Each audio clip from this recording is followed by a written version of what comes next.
दोस्तों, क्या आपको पता है कि इस संसार की सबसे शक्तिशाली वस्तु क्या है? और क्या वो आपके पास भी है? और अगर है तो क्या आप उसका प्रयोग करना जानते हैं? आइए इस कहानी के माध्यम से इन बातों को जानते हैं। एक दिन गुरुकुल के शिष्यों में इस बात पर बहस छिड़ गई कि आखिर इस संसार की सबसे शक्तिशाली वस्तु क्या है।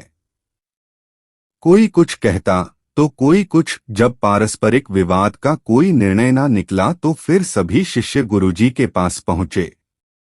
सबसे पहले गुरुजी ने उन सभी शिष्यों की बातों को सुना और कुछ सोचने के बाद बोले, तुम सबों की बुद्धि खराब हो गई है। क्या ये अनाप शनाप निरर्थक प्रश्न कर रहे हो? इतना कहकर वे वहां से चले गए। हमेशा शांत स्वभाव रहने वाले गुरुजी से ने किसी ने इस प्रतिक्रिया की उम्मीद नहीं की थी। सभी शिष्य क्रोधित हो उठे और आपस में गुरुजी के इस व्यवहार की आलोचना करने लगे। अभी वे आलोचना कर ही रहे थे कि तभी गुरुजी उनके समक्ष पहुंचे और बोले, मुझे तुम सब पर गर्व है। तुम लोग अपना एक भी क्षण व्यर्थ नहीं करते और अवकाश के समय भी ज्ञान चर्चा किया करते हो। गुरुजी से प्रशंसा के बोल सुनकर शिष्य गदगद हो गए। उनका स्वाभिमान जागृत हो गया और सभी के चेहरे खिल उठे। गुरुजी ने फिर अपने उन सभी शिष्यों को समझाते हुए कहा, मेरे प्यारे शिष्यों, आज जरूर आप लोगों को मेरा व्यवहार कुछ विचित्र लगा होगा। दरअसल मैंने ऐसा जानबूझ आपके प्रश्न का उत्तर देने के लिए किया था।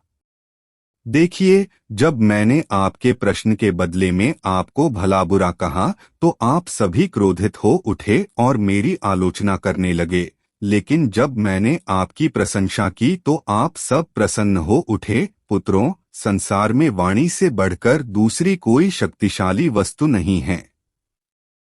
वाणी से ही मित्र को शत्रु और शत्रु को भी मित्र बनाया जा सकता है।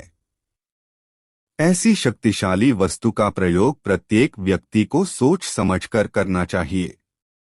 वाणी का मधुरता लोगों को अपनी ओर आकर्षित कर लेता है। गुरुजी की बातें सुनकर शिष्यगण संतुष्ट होकर लौट आए और उस दिन से मीठा बोलने का अभ्यास करने लगे। दोस्तों, हमारी बोली या हमारी वाणी बेहद शक्तिशाली होती है। जरूरत है इसका सही प्रयोग करने की।